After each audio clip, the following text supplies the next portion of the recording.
Good afternoon, everyone. First, thank you so much for being here this afternoon. This is going to be our update on the Westchester County Shared Services and Taxpayer Savings Plan. This is our third public hearing, and we thank you so much. First, we want to let's give a nice round of applause for the people from the White Plains Public Library for making sure that we have air conditioning on this air alert and air quality day.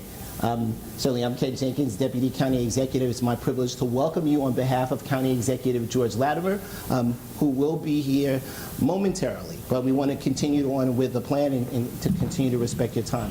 Before we get started to talk a little bit more about the update and have a wonderful presentation by Emily Saltzman, I want to take some time to recognize some of the elected officials and their representatives that are here today with us. We certainly will start with Rachel Estrop, who is representing my good friend, Senator Shelley Mayer.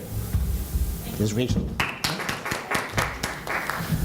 We certainly have Dan Hochberg, who is the mayor of Scarsdale. Dan, it's always good seeing you. We have from the Scarsdale Village Board, Lena Crandall and Justin Arlett. Okay, sorry about that. We have a good friend of mine from Yonkers, Edgar Santana, who is from the Yonkers School Board. And we have not only the Pleasantville School Superintendent, Mary Fox Alters, but she's also the chair, or president, is it chair president? Officer, past president. Past president. Current officer. Current officer, past president of the Lower Hudson School Superintendents Association. All right? I wasn't bad for not having it written down. And we have members of the county executives team that are here, and we'll hear we'll see all of them shortly. And I don't want to forget our friends from the League of Women Voters. Karen Chassel is here as well from the League of Women Voters. We always appreciate all the work that they do as far as working with and understanding the county budget and volunteering to continue to do that work. On the dais that we have from left to right, from my left to your right, we have Patty Dwyer, we have Dr. Jerry Benjamin, and we certainly have the Deputy Director of Operations, Emily Saltzman. This has been an important effort. This is the third public hearing that we've had.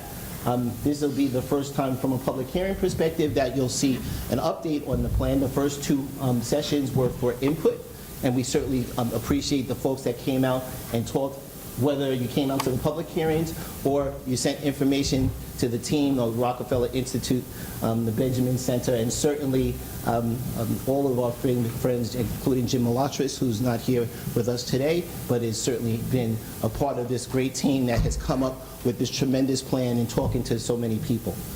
Westchester Shared Services Program is based in legislation signed by Governor Andrew Cuomo that requires the county and local offices, officials statewide, to work together to eliminate duplicative services to save money and reduce property taxes. New York State has also set aside for this purpose $225 million in matching state funds for monies that the county saves through this program.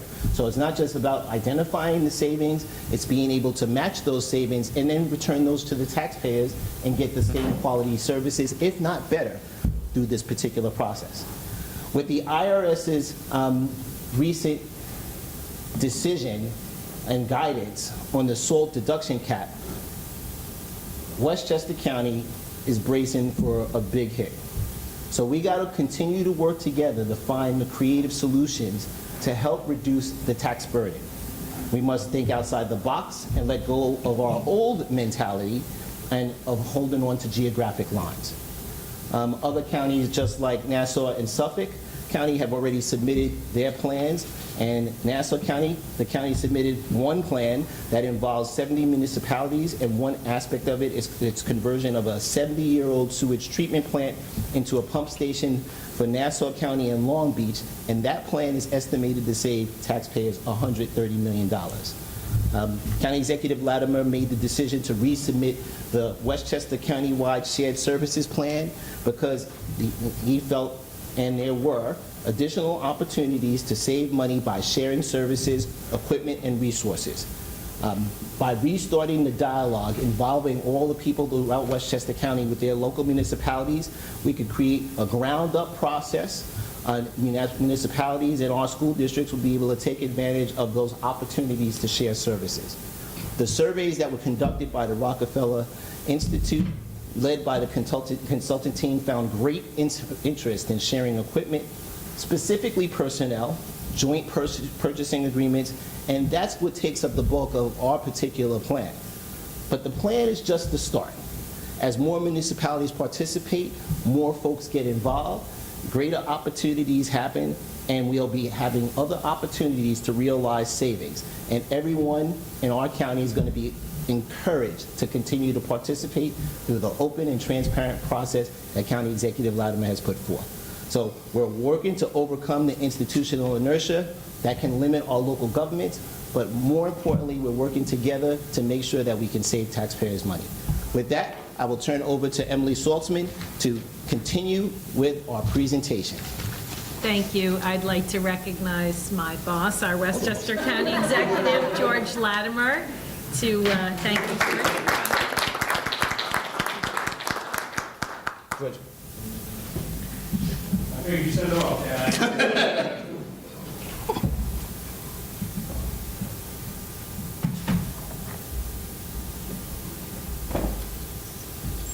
I think one of the missing elements of leadership is to appreciate that it takes a lot of people who are very talented to do a job and to thereby get a good result. And I think what we have here today, with the help of professionals like Dr. Jerry Benjamin, who's with us here, and Dr. Jim Alatros, who's part of that team but not with us, along with our Deputy County Executive, Ken Jenkins, our Deputy Director of Operations, Emily Saltzman, and others who are in the audience and elsewhere, is really the path that we have to travel down, is to have quality people who are working and all contributing to this. And as much as you elect an individual to be county executive, it's really the quality of the team that you bring around them. So I think Ken and I know Emily in this conversation is going to be very helpful.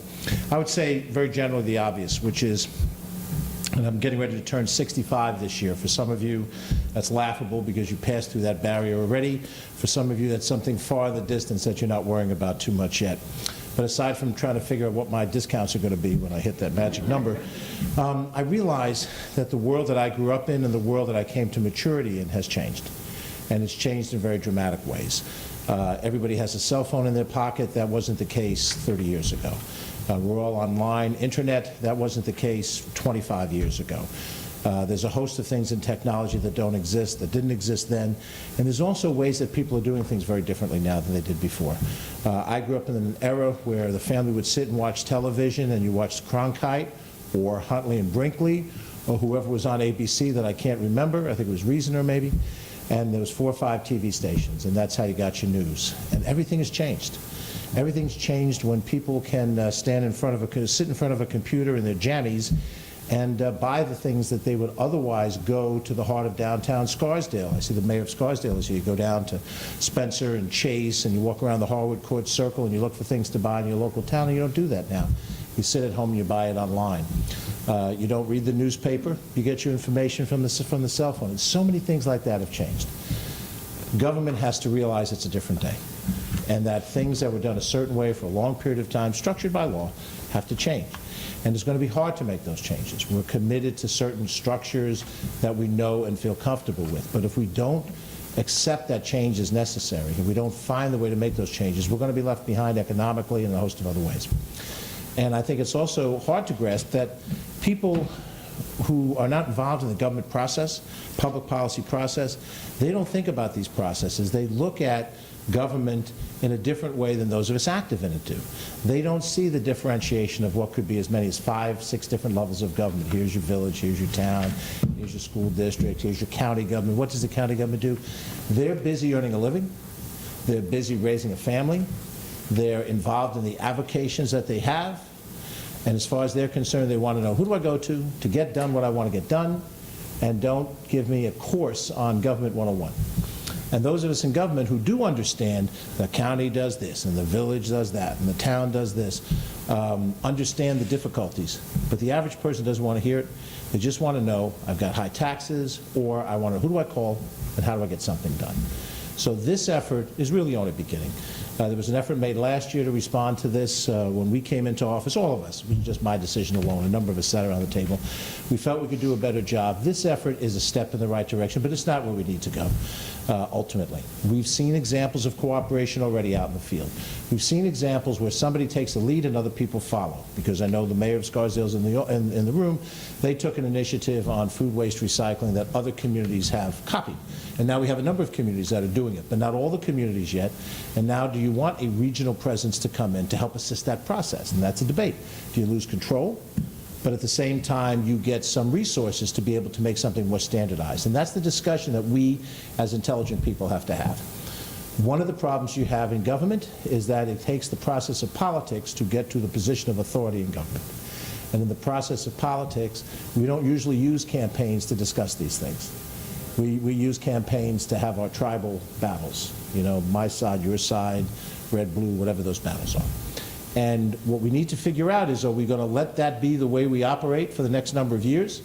Or are we going to try to find a different path? And if we find that different path, that we'll focus on the substance of what government has to do.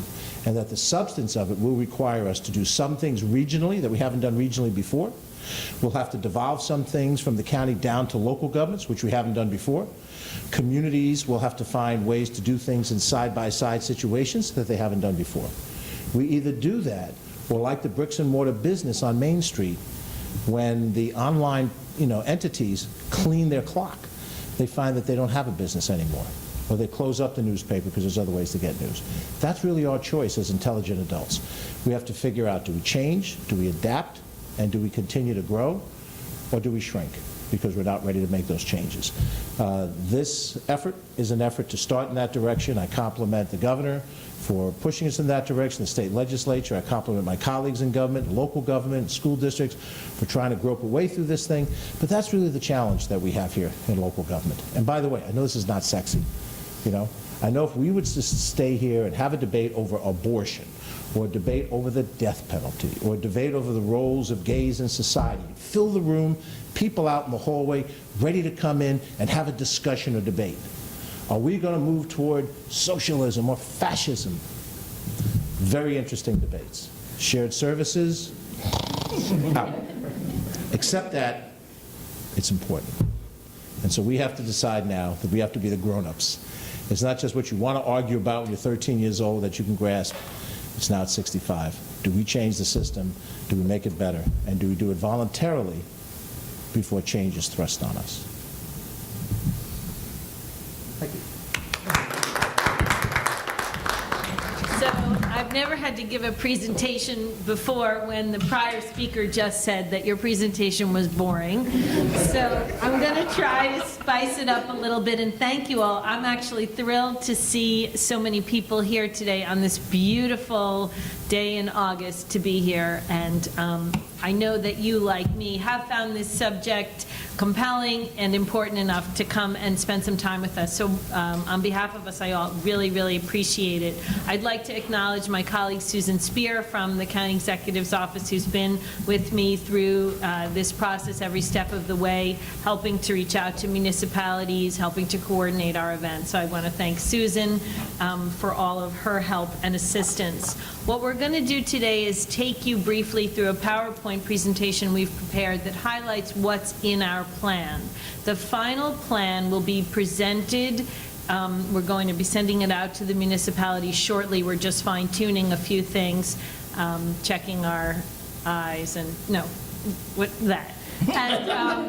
And we will be sending it out to the municipalities this week for the vote of the Shared Services Panel. That's the representatives from all of the municipalities and other participating organizations like the Yonkers School Board, Edgar Santana representing, for the final vote. And we will be letting you know exactly how that vote will be conducted for that meeting on September 6th. So I'm going to start the presentation. This is the update on our county services plan. Next slide. So the County Shared Services Initiative, as the county executive mentioned, was enacted in law in 2017.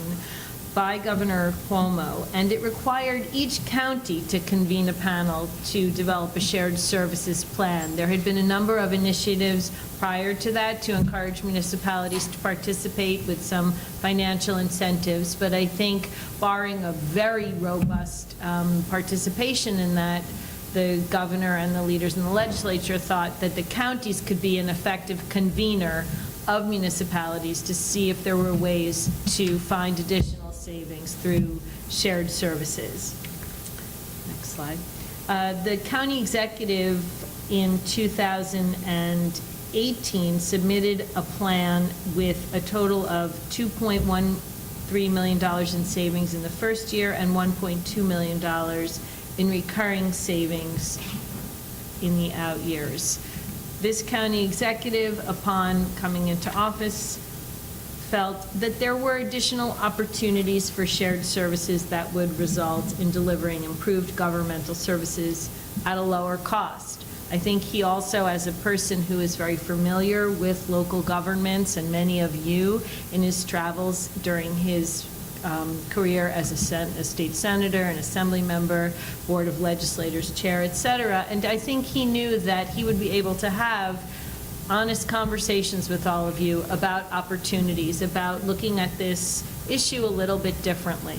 So he tasked us with figuring out a way to do a revised plan. We reconvened the shared services panel and hired a consulting team of experts, Jim Latris from the Rockefeller Institute as part of SUNY, and Gerald Benjamin from the Benjamin Center. The advantage to working with some of the consultants is that they are now in year 2 of looking at this project and working with some of the other counties. And so what they've been able to see is how the process looks in the second year as other municipalities, in speaking to one another, perhaps say, oh, maybe this will work for us, it's working for this town or village. So that's been very, very helpful.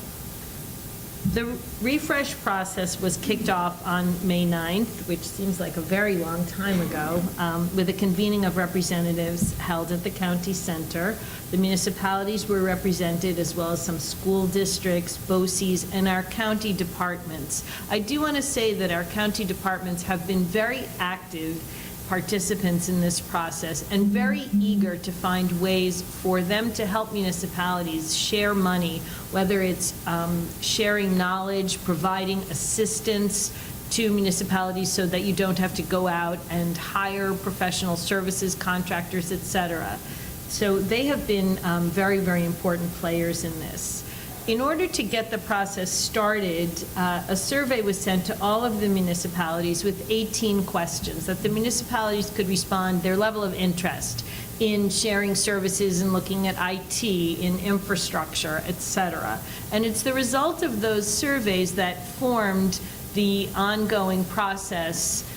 Patty Dwyer, who is a village manager in Pleasantville, and Jerry and some of the other team members conducted those interviews either in person or over the telephone. And this whole process is a ground-up process. There's nothing that's been forced on anyone. These ideas in the plan are based on the conversations and surveys that the municipalities expressed what they would be interested in possibly looking at sharing. We heard from 39 out of 45 municipalities in the county, so a pretty good turnout for our response in this. And there's still time if you come from a place that didn't have a chance yet to respond. We focused on a community-driven and consensus approach that allowed for a broad definition of potential efficiencies. There wasn't anything. And I do want to stop and say one thing that the county executive is very clear on, and that is we know that municipalities are already sharing services and looking for ways to cut costs. We are not telling you anything that you don't know in terms of the very challenging fiscal environment that you face. And we want to really applaud when the consultants took a look at what was already being done. It was pages and pages that they mentioned in the report of innovative cost sharing and other service sharing opportunities that you've all taken advantage of. So I want to be very clear that we're not starting from zero sharing of services, and we really just want to grow the great work that is being done already in the county.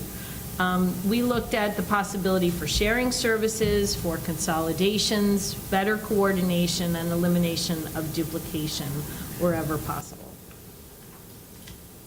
The objective wasn't simply to find ways for the county to take over services, but there might be instances, as I mentioned, where the county can provide a service more cost-effectively than every municipality. And some of the longer-term issues that we're going to study, many of the municipalities raised sewer infrastructure, waste collection, et cetera.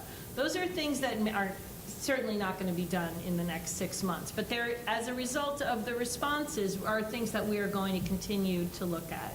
And the county can facilitate shared services among municipalities, or municipalities can form partnerships, as many of you already have, and that's with both other municipalities and your school districts.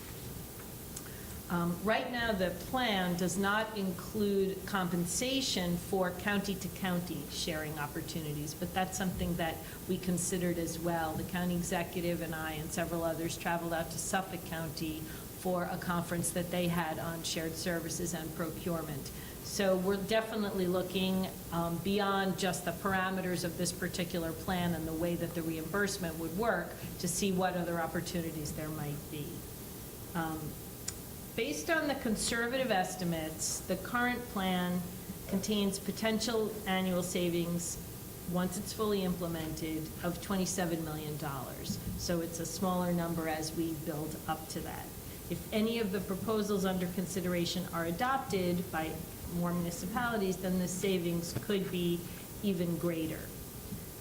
So I'm going to take you through now the preliminary shared services proposals, and these were the ones that had considerable support, were more fully developed, and had the potential for success based on either other municipalities doing them or just the amount of buy-in. The first proposal was to create an online shared services portal and app. Suffolk County has been working on this and is a year ahead of us in this process and has found great interest in both the municipalities and the school districts in a portal. And it would be advantageous for the municipalities who have surplus equipment, extra personnel, et cetera. It's a chance for a municipality that's maybe doesn't have a full, a line for a full employee, but could share an employee, somebody to do billing, et cetera. It's an opportunity for municipalities that may have not be using some of their road equipment, sanitation equipment, et cetera, every single day to share and and an app and a portal would enable other municipalities to know, okay, this is an piece of equipment that we need 2 days and they only needed 3 days. This is perfect. So we're looking not just to share, but also for all of you to have the opportunity to sell your quote-unquote excess capacity, if that's advantageous to you. And all of that counts toward the savings number. So if by sharing your piece of equipment, it ends up saving you $8,000 for the year, that number goes into the total that is eligible for reimbursement from the state. The second proposal is to digitize Westchester electronic records management by the county. And the county would be offering centralized digitization and storage of records. That was something that the district attorney's office expressed interest in and some other municipalities as well. The third proposal is to create a countywide centralized contract for information technology services. And our new IT director, Marguerite Byrne, is aware of how heavily her department is playing in this, but she's eager to be helpful to all of the municipalities. And this could be for software, network management, GIS, and staffing for an IT type of department, as well as the opportunity to develop best practices and share that information as all of us become much more digitized and online in our records management and performance of services. There was also considerable interest in consolidation of things under the umbrella of law enforcement operations, whether that's police, emergency management operations, or courts. There's also opportunities in forensics, in utilizing the county's labs and research for forensic needs, sharing public safety, answering emergency calls, and consolidation of courts. Many municipalities have their own court systems that are not necessarily used every day, and there might be an opportunity to consolidate there. Everything is upside down here. Another proposal that was of great interest with the potential for significant savings in the future is the creation of a countywide health consortium. Now, many municipalities already participate either in the Empire Plan, their state's plan, or some others, but they still felt that because healthcare costs of both current employees and retirees is such a top concern, that there is opportunity by creation of a health consortium to save some money. And there also might be opportunities for wellness programs and other types of programs that could save municipalities money on their own individual healthcare costs. Regional management of tax assessment and billing. As you know, you all do your own assessments and collection of real estate taxes, so there are opportunities. This was not a huge a proposal that had huge interest initially, but once again, it could be something that, as we look at it, more municipalities would be interested in a centralization of assessment. Obviously, municipalities would do their own assessing, but we would handle the billing, the collection, et cetera. And needless to say, with the changes to our property tax deductions in the SALT law, as the county executive mentioned, this is going to be a challenging issue for many of us going forward. Finally, the last two proposals are enhanced energy efficiency programs. Again, something that many municipalities have looked at. I live in the town of Mamaroneck, and I know that they've done a lot of work in reducing our energy costs, but there might be greater opportunities and an opportunity for the municipalities to participate in an energy reduction audit conducted by the New York Power Authority and other kinds of programs that would ultimately lead to some cost savings. Finally, in a proposal that's already going on, and as recently we've added a couple of shared school resource officers. These are police officers who are paid for and work in the school districts for the school year and then work as county public safety officers in the summertime. That helps reduce our overtime costs because they work in parks and pools and places that are busier in the summer months. So that's a great example of a shared service and a program that we've grown recently. So the savings, again, these are estimates right now. Everybody's going to have an opportunity to vote on whether they participate, and that's a non-binding vote, by the way. So, but they're going to have the opportunity to have on record what they'd like to participate in of these proposals. So these plus most of the previous plan's recommendations amount to $7.5 million for 2019, $9.3 million for 2020, and $27 million recurring. In addition to the proposals that will be in the plan, there were many proposals and suggestions that we put in the category of underdevelopment and consideration based on they're a little bit more complex, but if done, they probably could save much more money. But they just take a little bit longer to implement. But we did want to raise them since this hearing today and this whole process has been, as the county exec and deputy county exec said, a transparent community conversation on this issue. The first is better management of municipal workforce, whether that's civil service administration, collective bargaining, workforce database, and shared accounting systems. Every municipality, every school district has to manage their workforce, has to deal with civil service regulations, et cetera.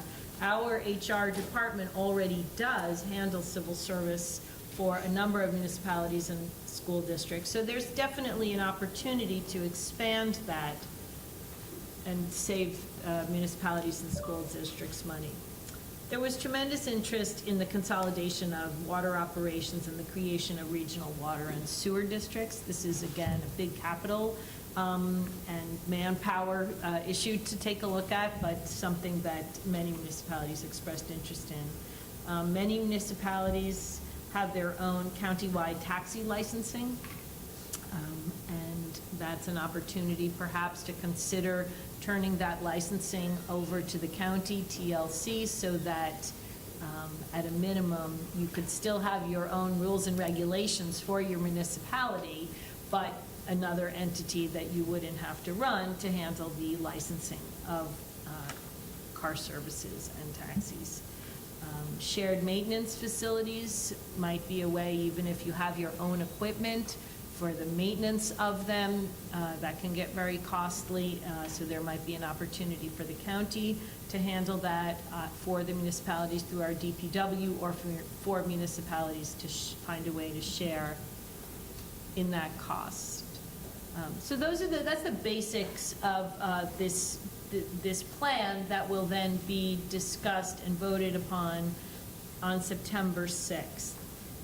The next steps for us, as I've said, are the countywide panel vote on the plan on September 6th, and then submission of the revised plan to New York State by September 15th, some form of public presentation of the final plan by October 15th, and hopefully then, in the following year, acceptance of the plan and some funding from New York State that's part of this program, which, as our consultants and the county executive, deputy county executive mentioned, got $225 million in the state budget. There is more information. Did you fix it? We have a website, we have an email address, et cetera, on shared services at that web address up there. And also, we're here and hopefully can help you with any questions or anything that you have. So that concludes the purpose of today's hearing, which was to take you through our plan. We haven't finalized it. We wanted to have one more opportunity to come before you and discuss it. So I guess if there are questions, Ken will moderate the debate. So we do have a microphone set up if there's individuals that would like to comment. We're doing this public hearing style, which means that we're going to listen to you. We probably won't respond to you directly, right? But you never know. We have our consultants here, and certainly the county executive can do anything he wants. He's the county executive. So we have an opportunity for people that would like to speak to do so. Hello. It's good seeing you. I have a million questions, but my first question is, what is the issue that would cause anybody to oppose this if it's a tax saving? Because I hear you guys talking as if it's not supported, so I'm just curious, because when I look at this, I think the unfortunate thing is that we have been pressured into just now beginning to look at cost savings, and so I guess when I look at the 7 million savings in 2019, that's nice, and then 9 in 2020. So when we look at this wonderful 27 million, where is that coming from? I mean, and when it says recurring over how many years? Because, and we all know the tax issue is obviously an issue for us. Well, let me start with the question of who would push back on this, and there's some specific other questions you've asked, maybe other individuals can comment. There's always a balance between, there's always a balance, it's the end of the first period. Mix up by 3. There's always a balance between having a consolidated effort because you can do more things when people have joined together. And sometimes that sits at counterpoint with the individual or the individual entity having control over what happens. You could look at any service you want. You could use police as an example. You could use recreation, which is a much less, it's a more milder version of it. If you have two communities side by side, and you determined that joining their police forces was an economy of scale, and you were going to save on the overall dollars, you might have community A say, well, once we've combined with community B, more of the on-the-ground resources are going to be devoted to community B, because community B has a greater set of problems that require more police attention or service. Or you might say that community A and community B are going to join together for recreation services. Well, community A has more of the recreational facilities than B does. Why are we joining with B when we're the ones that has the pool and the ice skating rink and whatever else it is?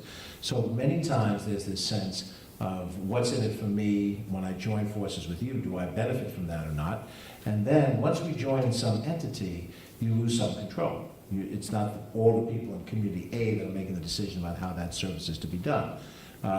When you speak of the generic, it sounds kind of distanced, but keep in mind that communities that are side by side are very different.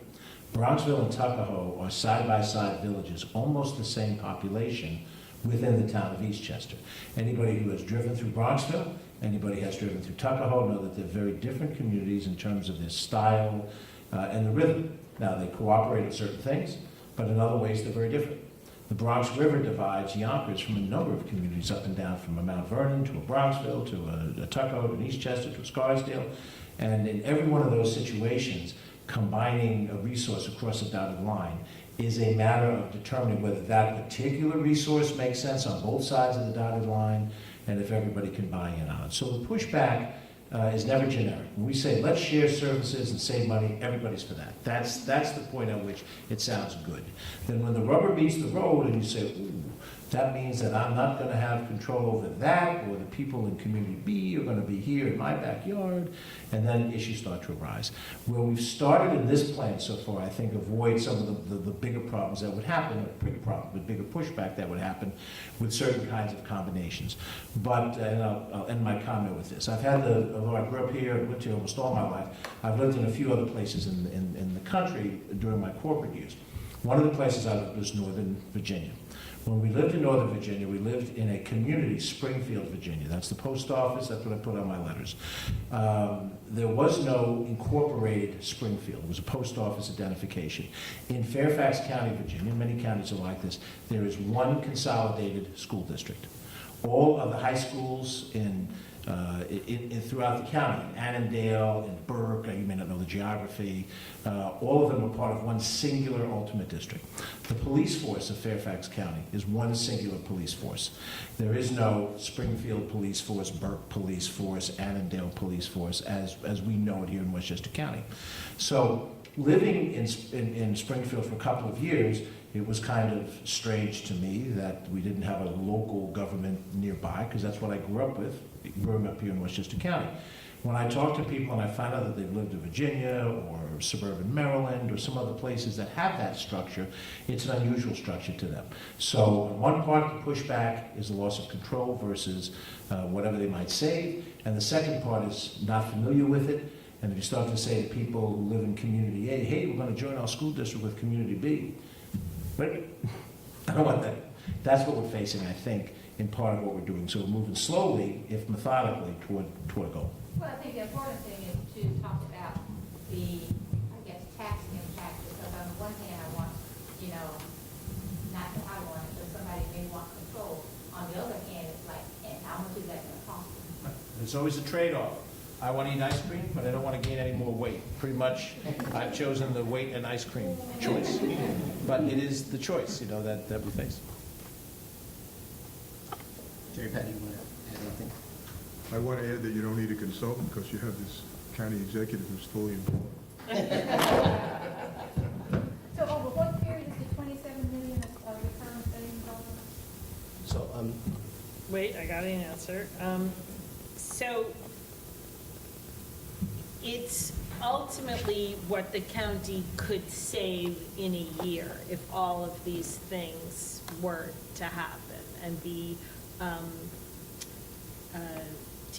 undertaken by all the municipalities. So it's, In what year? So that would be 27 million if it was voted on in 2019.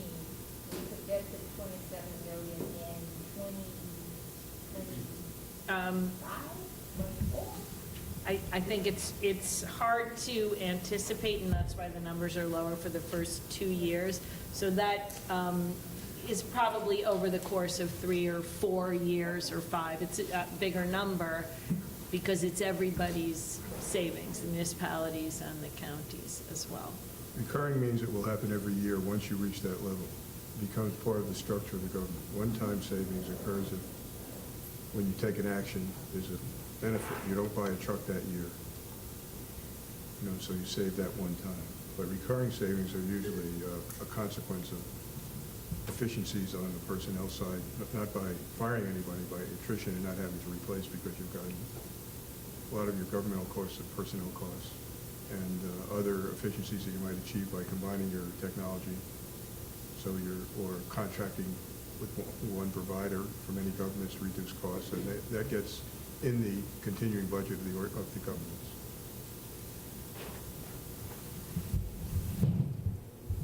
So it's definitely a long-term continuance plan. Should all of these things come to fruition, then we'd be able to do that. If you could, I'm not sure if you can go back, Susan, to the proposed savings scorecard that has. I will note that for each savings in the report, when you look at it, you'll find a footnote, and it explains how that number was reached. So Jim Malatras did most of the work on that, so I can't in detail provide you.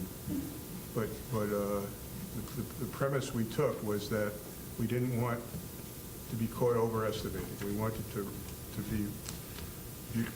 We were contracted to review everybody's proposals in the first year, and there were some very ambitious claims that, when audited by the division of the budget, would not hold up. So we want our claims to hold up. We want the county's claims to hold up. So the numbers are more conservative than anything else, and just based on the combination of the Rockefeller Institute and the consultants and the budget department, because county executive and budget department doesn't want the county executive standing up and talking about potential savings that just could not be realized. I'm good with that. I'm just curious as to when the 27 recurring would start, because that looks really interesting. That's a good number. It's definitely a good number. We're working on that, and the big sale starts in about a half hour. Other comments? Trustee? Yes. If you could introduce yourself. Lena Crandall, village trustee in Scarsdale. And I'd like to hear more about shared maintenance facilities. That was under one of the possible proposals. That help us save on auto parts. I know that in reviewing the bills, we have auto parts that are purchased from, here to there, everywhere, it seems. And also wondering, County Executive Latimer mentioned our food scrap program. Any hope of a county facility that would accept the food scraps? Let me answer the second portion first. It's not tied into the shared services program, but we've contracted to do a study about food waste recycling and to determine a couple of things. First of all, if we were going to site it, are we going to create a facility, or are we going to transport to an existing facility someplace else? If we did site a facility, what type of science should be involved in it? If I say the phrases aerobic or anaerobic, you'll know that I don't really know all of the details behind those two scientific methods. I do know that those two choices are there, and how much land do we need and where would we do it? Can we do it on parkland or not parkland? All of those things the study will hopefully have evidence. We're certainly supportive, and not just of what Scarsdale's done, but I've seen the Mamaroneck Village launched a program, and I was there for that, and a number of others.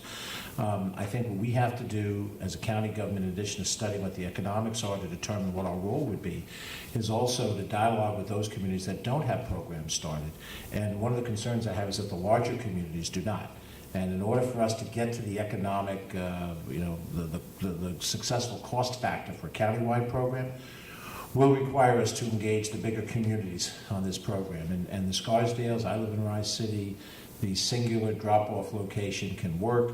You've already gone to curbside, which is the next step up, which I give you all the compliments in the world for. And other communities that have the drop-off are looking at curbside. We've got to get this to a critical mass. That's what the study hopefully will evidence for us. I don't know the time frame of this study. I assume that as soon as we know it, we'll certainly mention it publicly. And we understand if we can take enough of that out of our waste stream, we will open up an opportunity at Charles Point to have a more profitable use of that facility without it being municipal food waste, as well as a good environmental thing. But I think I'm going to say conservatively, we're at least 6 months away from knowing where we are in those things. But obviously, because you guys have been the leader in it, and some other communities have been actively involved, we'll certainly have you at the table, let you know where we are every step of the way. And then we have to determine, one other thing we have to determine the next couple of months is, what do we put in the 2019 budget toward this end? And we've got some very difficult choices, as you no doubt have heard, in the current budget, so we'll try to figure out what we do there. So that's the tail end of your question. The front end of your question is better handled by my colleagues. You may want to repeat that just so.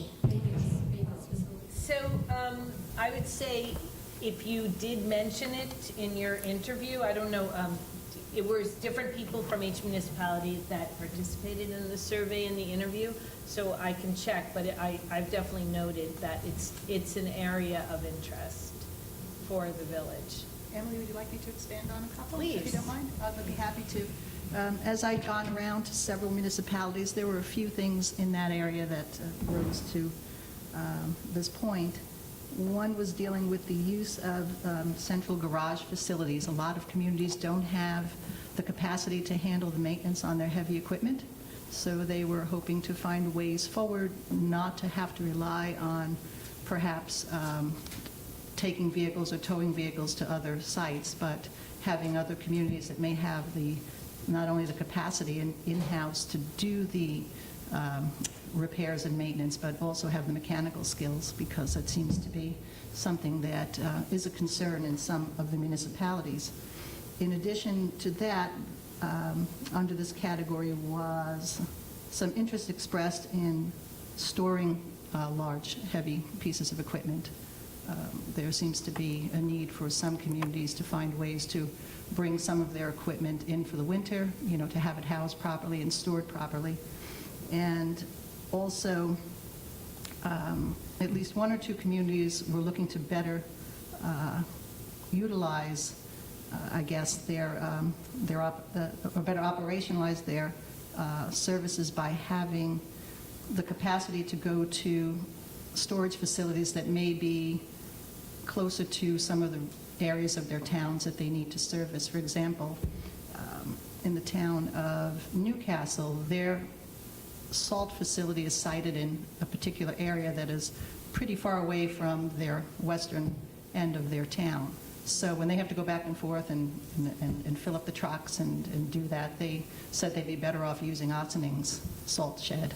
So there are certain things like that that are coming to our attention that we're trying to see if there are better ways to deal with the efficiency of those operations. With regard to scaling up on purchasing, that's in Westchester, that's being done through the portal process. As in particular, they have identified, I know because I spoke to the director, they identified all the municipalities that wanted to buy automobiles, so they grew the size of their order and were able to get a better price for everybody. There are a lot of ways to get a better price. There are a lot of techniques.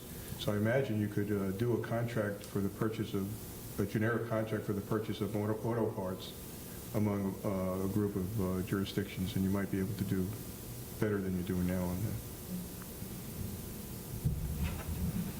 that. All right.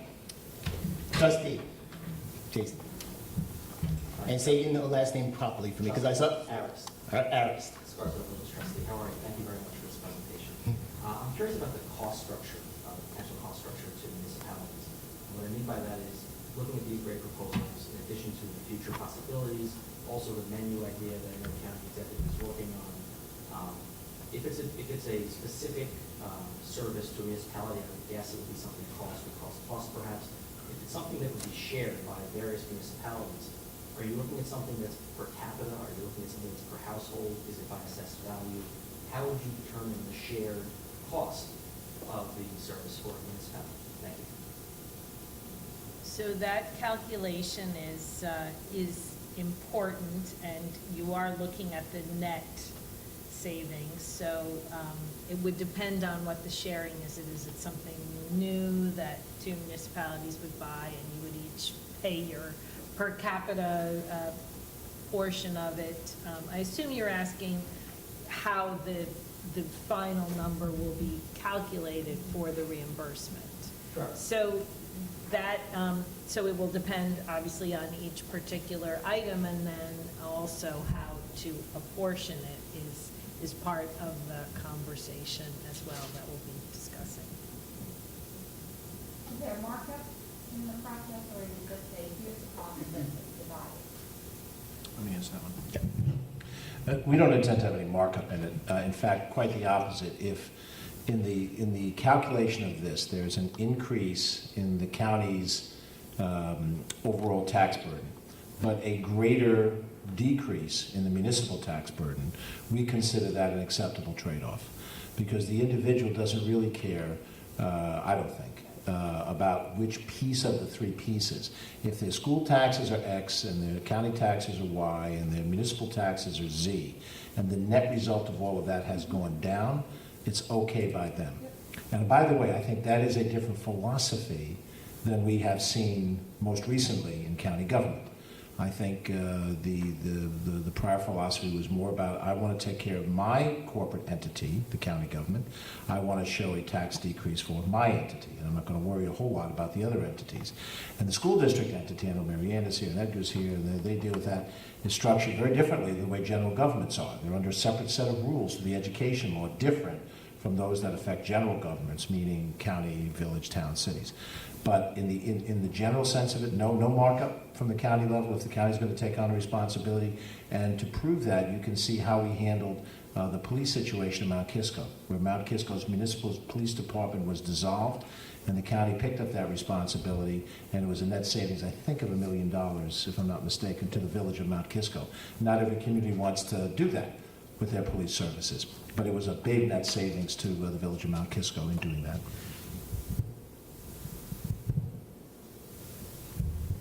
All right. Other questions? I have more of a comment. Trustee Edgar Santana from the Yonkers Public Schools. I'm extremely happy that this is happening. I think it's long overdue. If we don't face the reality that, we need to save and cut costs, we're heading off a cliff. So I'm very happy to be a part of the panel. I'm ecstatic that the county government, under the leadership of County Exec Latimer, is taking this head on. I also believe there's a lot of savings that we can do in school districts, which, if we, banded together or had a vehicle to band together to do everything from ordering textbooks to looking at, if we all contracted together for Blackboard Connect or Google Classroom, we can at least save 10% if we leverage all our needs together. So I'm really glad this is happening. I think it's something long overdue, and whatever we can do in Yonkers, we'll definitely try to do our best. Thank you, good. Other comments?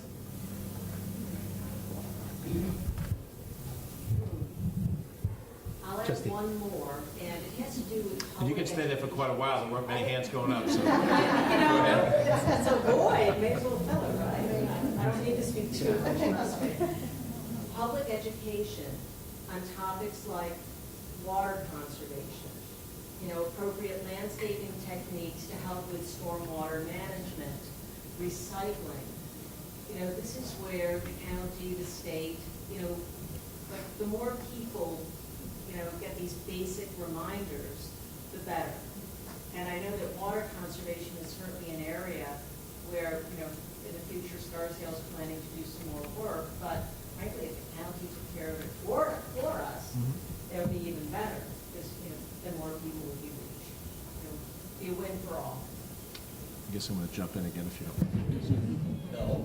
This is why you don't invite me to every cocktail party. The unfortunate reality is when we as a team, I'm always appreciative when they talk about my leadership, but we try to make collegial decisions. We're trying to redirect. If you go back to the terms of county executives like Aldo Bello, Andy O'Rourke, one Democrat, one Republican, the county did a lot of those things through our planning department, I remember I was a councilman during Andy O'Rourke's tenure, and we, the local community that I was on the council, and we would go to the county government and get professional expertise that was in-house that saved us having to go external from doing a consultancy and so forth. And so I think we philosophically believe in trying to get back to that role. Not that we would be the big brother government, but we would be the brother that you go to, hey, can you help me out because you're a little older, but you have some experience and so forth. Unfortunately, that level of internal talent has atrophied because we have let certain things go by attrition, and it isn't easily put back together again. And I don't think, certainly we don't think that there's an appetite in the body politic for us to raise property taxes at the kind of level to reestablish things that have been lost over an extended period of time. So we have to slowly start the process of bringing that back. But I do hope what we're looking at is the turnaround of the ocean liner in mid-ocean, which takes a lot of movement before that ship goes in the opposite direction, because we fundamentally do agree that there are certain kinds of regional functions that a county government can provide as desired by a local government that will save you money. Now, the problem is not every local government prioritizes the same things. And we've had a situation as an example, not necessarily for shared services, but in a sense it is. So we had a community development block grant program, an urban county consortium program that existed in Westchester County. The 4 major cities had their own programs, Mount Vernon, New Rochelle, Yonkers, and White Plains, and they go to the federal government, get grant money directly. The remainder is 45 municipalities. 2 of them are overlay municipalities, Town of Rye, Town of Pelham. So they really aren't distinct with their own elements. So take those 2 out, there's 43, less 4, there's 39 municipal governments that could have joined or rejoined this urban county consortium. At the time that we had it previously, we were almost maximum. We had a couple of communities out route. So we lost it. Big battle over the HUD, housing thing became a problem, and the federal government of that day decided that Westchester County, as a county entity, was going to have that taken away. The state did some administration of some of the programs, but the bottom line is we're now trying to reestablish that program. In the act of reestablishing it, we've got, I think, 25 or 27, help me with the number? 25. 25 of those communities have agreed to join back. By becoming a consortium, a shared effort, we now can bid for certain kinds of federal money, and when that federal money comes in, it can be identified and allocated on certain projects within those 25 communities. So Tarrytown and Sleepy Hollow, they got shut off from that federal funding. Now we'll have that door open because of this consortium. But we didn't get everybody back, because in the course of that gap of time, a number of communities said, what will my obligation be to the big bad federal government, or what's my obligation to the big bad state government, or what's my obligation to the big bad county government? And if you want us to do things we don't want to do, maybe we don't want to be part of your consortium. There's been a change in mindset. And so the mindset that says we're going to go to the county and we're going to get expertise there and they're going to be helpful, that's why I've done this once around to all of the municipal governments. I haven't gotten to all of them yet, but I got to 33 out of 45. Try planning that at the beginning of your year. You're going to go to 33 separate meetings of 33 separate councils. There's still a reticence. And I haven't yet started my visits to the school boards, and there's 26 of them. And there's going to be like, you're a nice guy, and we like what you're saying, but we ain't jumping in the pool yet. And that's what I think we're going to have to overcome over some period of time. Now, I failed to mention Rachel Estroff, who's here. She's a member of the Harrison School Board, and rightfully so. Every separate entity is going to look and say, what is the sincerity behind the sincerity? What is the practical realities of these things? And that's what I think we have the burden, the royal we, have the burden of proving to local governments and school districts that we as a county government are really trying to help. And we really want to see something positive happen out of this, not this as some other thing that's going to wind up being negative to you as you try to deal with your tax cap and your frustrations and your pressures and your voters. School districts tell me all the time, we have to put our budgets up to a vote. We have to deal with an angry electorate that doesn't want to hear anything. And if they're mad at every other level of government, they can take it out of the school board elections with the school board budget. And they're right. And then, when I knock on doors and somebody opens the door, if they're happy with the president of my party or the governor of my party, maybe they'll talk to me. If they don't like the governor of my party or the president of my party, not my party, but, that's happened, then all of a sudden they're mad at me. So there are things that happen outside of what we can control. Now, I would think John in Pelham would want to have some reliability if he's going to deal with the county government. Is this real? And is this going to last? And that's what we have to try and prove to you.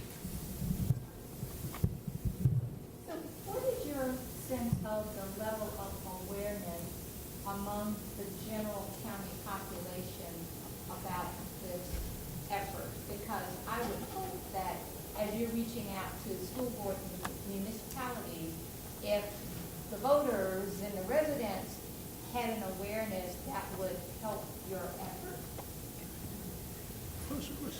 Well, I'd like to at least tell you what we've done, and certainly always willing to have additional help.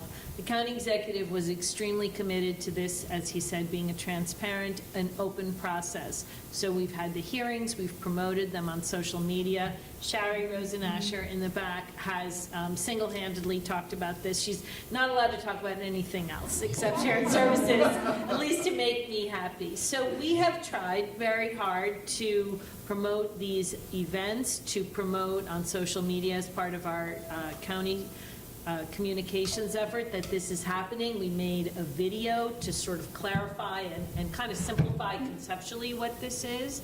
I think that over time, what we'll see is as we announce the proposal, year one, the savings, the participation, the good news is that this process can grow. And I think that Edgar, in being a participant from the largest school district in the county, is a very, very important thing for the other school districts to see. So we've done everything that we can to promote it, although totally open to suggestions. Shari has gone and spoken about this with League of Women Voters, Chambers of Commerce, et cetera. But I think it seems a bit theoretical, and this exercise of having a plan that's voted upon and approved will make it more concrete and perhaps less, not just less theoretical, but less frightening, that, as the county executive said, you're going to give up control if you participate in this program. But by virtue of anybody who's here, and again, took your time on this beautiful day to come, we're hoping that people will continue to talk about this as an important issue for the county and for all the And municipalities. there's a video on the website that you can distribute. Yes, and Joe Scamato from our communications office is going to tell you afterward how you can do that. But yes. Because, I mean, frankly, for our hearing, in my opinion, there should be more people in the room. Well, we're really appreciative of the ones that have come. Yes. Mary. Hi, I'm Mary Foxalter, Superintendent of Pleasantville and officer for the Lower Hudson Council of School Superintendents, and I'm an officer for the state organization. So I've been part of this conversation since the initial. I think it's an iterative process. I love the fact that the process itself, it does bring awareness, so I congratulate you on that. And George, hit the nail on the head when he spoke about how we're all bound by a whole set of rules and regulations that might or might not allow, and I'd love to dig deeper because I'm clearly taking something so simple as, well, not simple, the topic, IT centralization. Everyone sort of understands that in this world of cloud-based computing, we cannot be isolates. We can't anymore. There are industry-based practices we need to join together. So Pleasantville, given of its size, I'm part of a gigantic consortium, but Yonkers, because it's one of the big five, cannot join that consortium. I have no idea what ABC letter and what book says that that can't happen. But clearly, even in terms of the consortium I'm a member of, has 63 component districts that all do share technology.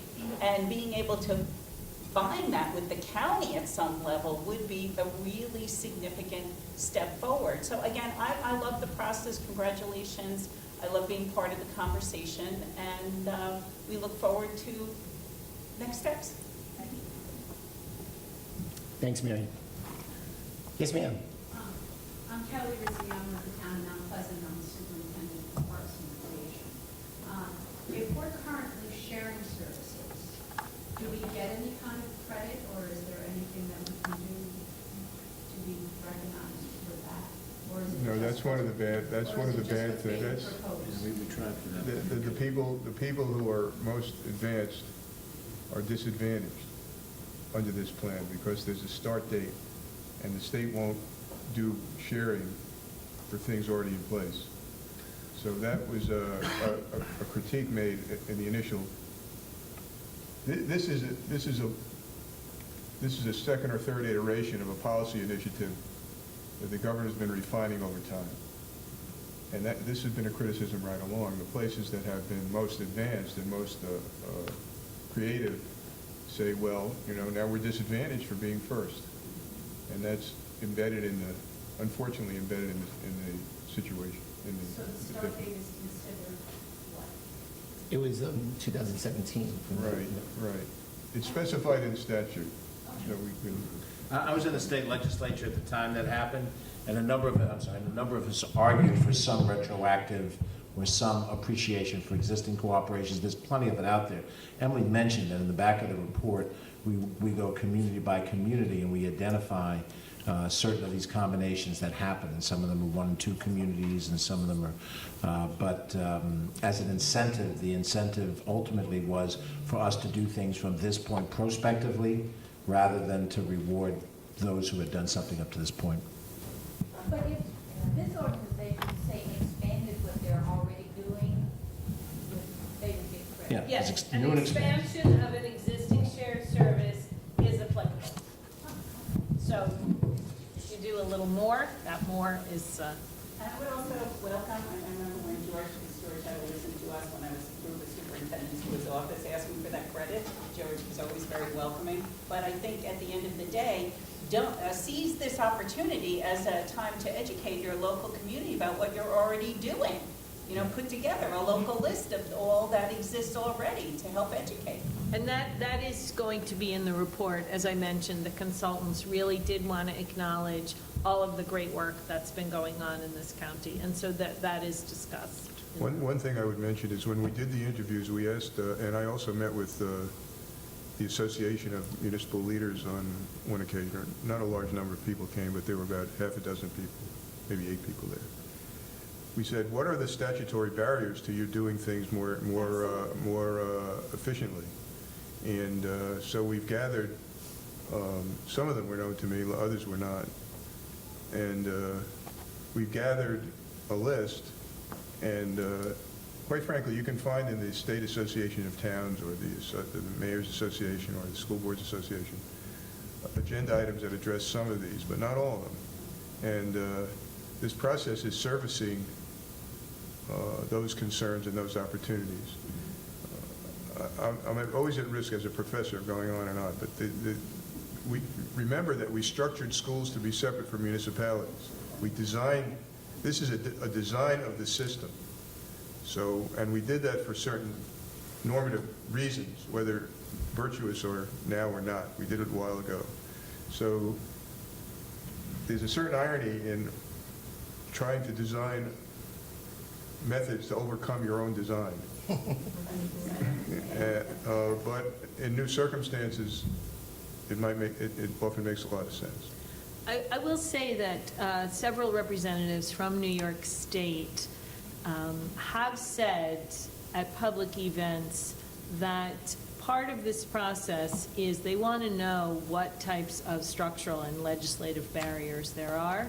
So I would encourage you, even if you've said it to the county exec, you can email me or the shared services email to let us know so we can pass that along. Obviously, Taylor law, labor laws, those are a little harder, and that's what he said. Don't tell me to change the Taylor law or the Tribal Amendment, but other than that, send me your idea. So, but they are open to finding out what sorts of impediments there are that are keeping more savings from I occurring. think Dr. Benjamin makes a great point. The perfect example would be a public library, for example, versus a school library. 2 very different core missions, 2 very different audiences, but yet library, and sometimes people come up to you, well, can't you try to save in costs of librarians, if you will, really not understanding that there really is strong education law surrounding the core function of a public school library versus a public municipality library. 2 very different. Well stated. Thank you, Mayor. I don't feel bad then because we've been sharing services for years, because we have been saving money for years. So our folks are happy, and we do have you folks have our 9 pages of shared services. And we have from time to time emphasized that with our residents. And they do know some of the sharing that goes on. Of course, as I think county executive said, they only care about the bottom line. They don't want the details, most of them. These folks I work with want the details. Thank you, Mayor. And again, to the point of saying that is never too many times you can say this is a problem before someone gets their attention. And one of the great opportunities that we have had under the county executive's leadership is to be able to have those conversations, as Emily has said, with our state and federal representatives to be able to say, because they're former colleagues from the county executive on one behalf, but more importantly, they hear the same issues, and now we can work together to identify and resolve and remove those particular roadblocks and continue to move forward to try to save dollars for everyone. Because again, it is an iterative process. It's not just a one time and we're done. It's going to continue to evolve, and we're going to continue to find additional savings. And I just wanted to make sure that, that, as Emily stated in the presentation, all of the documentation is there. It will be part of the report. It's all online, that you'll be able to see every comment that everyone made. And that's so important, because a lot of times when you review, hey, I didn't know that was going on in this next door community, to be able to say, how do we implement that? And then folks have those conversations. And that's one of the great things about having meetings like this, whether in the middle of the summer in August, and again, 3 to 5, you get a different crowd than you may get for the airport, because it's a different, it's just a different type of topic, not as and fun and exciting as that, but to the core, is just as important for us to be able to work together. So, yes, ma'am.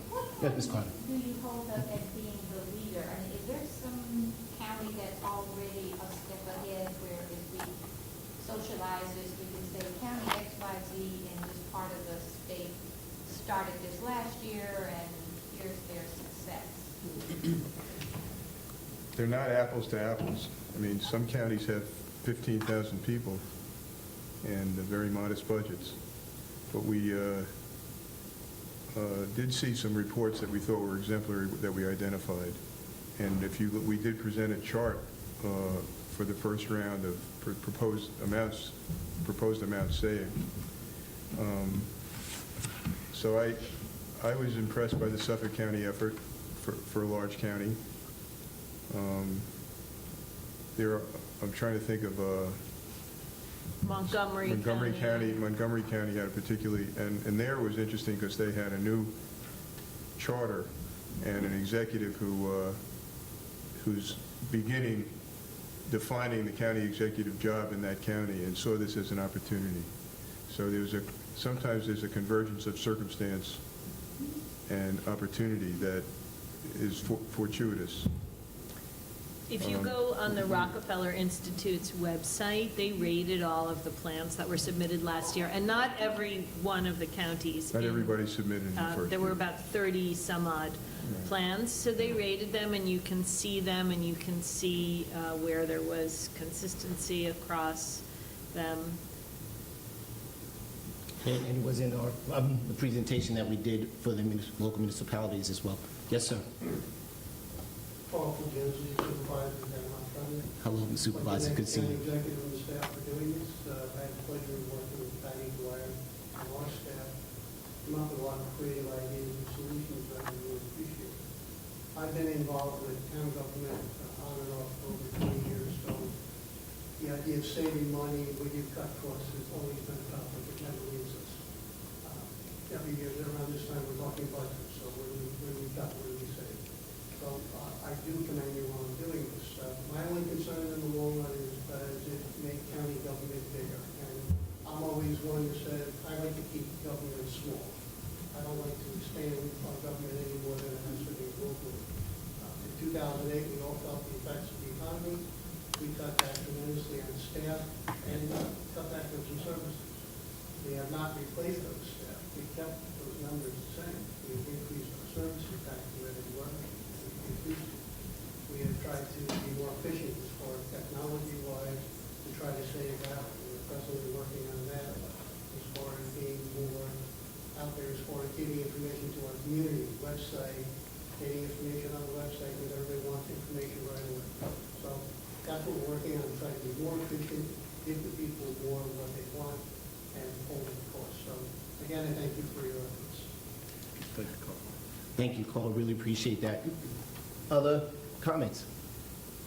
I'd just like to second Mr. Timmerman's comments because in the time that we're in now, we also need to not just look at, this project, but to look at it more broadly because there are trade-offs and I totally, support the idea where you establish the efficiency and you have to, you have to make choices. Yeah, and one of the things that when county executive was mentioning it again, sometimes it's actually a reduction in county government's role and turning that over to a local municipality because it does it better versus growing county government. That doesn't seem to be the total answer in that. It's really trying to work through all of these things together and come up with the economy of scale when you can put them all together, but it doesn't mean that it rests in the county executive. Yes, sir. To Kelly's point before, we have always worked with our fellow municipalities, neighboring municipalities, even with the county, like Village Pleasantville. We do things and a lot of it's handshake. Right or wrong, we do it. I'll give you a roll for a week, you give me a sweep, that's how it works. And I don't know, eventually that's going to become an issue as well. Then we got to keep track of the hours, kind of repairs and all that stuff. So maybe some of the old ways and handshake agreement may not work in the future. I hope that doesn't go away, but I think that does. I would suspect handshakes always work. But the challenge for us from the question that was raised about the reimbursements of things, that's really the opportunity, and it's the reimbursement for this $225 million of bucket that isn't forever. So it may be that we need to do additional work to document things to make sure that the municipalities can get full credit for what they've been doing and making sure that we get those dollars back to the taxpayers because that was the incentive to do that. But again, I keep sure that handshakes and your word is always going to work. And I would just add, shared services doesn't necessarily always mean consolidation. It just means that the county is playing a role in trying to bring the municipalities together to think, economies of scale, leverage, purchasing power. I think that's something that we should look at first. That this is the start of a conversation. The American Revolution started as a conversation, and look what happened there. So, we should definitely continue down this path, I think, because a lot of good could come out of it. Let me just add one thing, too, to this portion of the dialogue, which is that nothing we're dealing with here is mandated. It's not that the county is saying you must do this. The state isn't asking us to do that nor empowering us to do that. And in many ways, the county government is just another local government. We have certain responsibilities that some of the local governments don't have. We have the responsibility for bus system, for example, and we run the regional airport, we run a regional exhibit hall in the county center. We share certain types of responsibilities. We have an arrangement with refuse, that it's picked up by the locals and then sent to a transfer station, and we take it from there and the recyclables and so forth. But in many ways, and the concern about having a larger, stronger government sits in counterpoint to what I said before about Fairfax County. That's not the system we have here today. And so the question is, and this is what I said earlier, we're trying to figure it out. We're trying to figure out what's the right balance here. How much more do we do? How much more does the local government do? And it may differ. We have certain county parks in some parts of the county that should remain as a county facility, and in other places, maybe it makes better sense for it to be a local park, depending on who the users are. And so all of those are decisions we try to make intelligently as we go case by case by case. Thank everyone for coming, and we have the website, and if you just go to westchestergov.com, you can find a lot of this information. Thank you so much.